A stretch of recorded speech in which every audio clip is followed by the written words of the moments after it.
Sariq qora libosli Farg'ona jamoasi vakillari hujumlarni oshirishyapti. Abror Ismoilov yaxshi o'ynadi. Zo'r ochib berdi. Xo'sh, zarba bo'lishi mumkin. Iskandarov uradimi? Vau! Jamshidinho! Hozir Iskandarov nima ijro etdi do'stlar? Ha, Alisher Odilov gol muallifi. Hamma uni quchoqlaydi, lekin birinchi bo'lib turib Jamshid Iskandarovning harakatini olqishlab qo'yishimiz kerak. U ijro etdi. Aynan Iskandarov. Bu Samuel Babayanni o'ylatish kerak. Mana shu joyda ochib qo'yishdi. Noto'g'ri ofsayd va Abror ham zo'r o'ynadi. Zo'r, qarang. Jamshid out.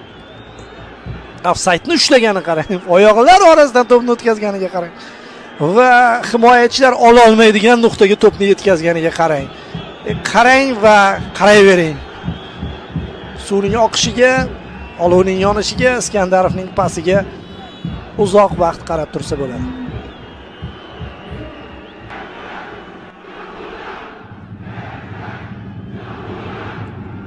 Yovich kirib boryapti, ancha qo'yib berishdi, zarba yo'llandi va bu hududdan zarba yo'llash mumkin. Gol, Iskandarovning o'zi ham tablochilarga ish topib beryapti. Qanaqa qilib turib bo'sh hududlarni topyapti. Ko'rib maza qilsa kerak. Undan keyinchalik so'rab olamiz. Mana shu epizodga qarang, zarba yo'lladi, himoyachilar qaytarishdi, to'pni Abror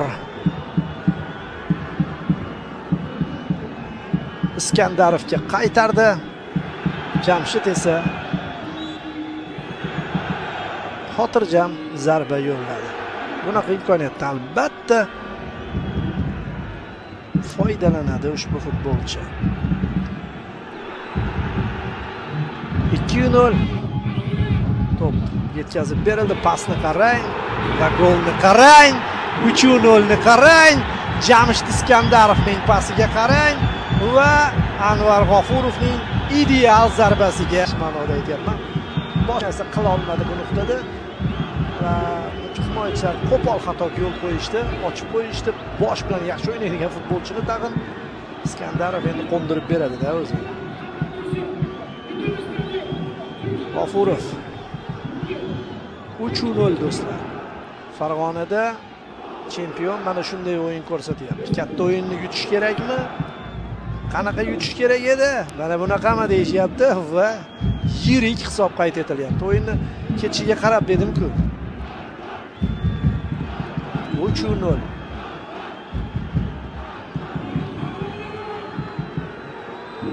Uchinchi uchrashuvda ham 3-0. Mashal Muborak, Surxon Termiz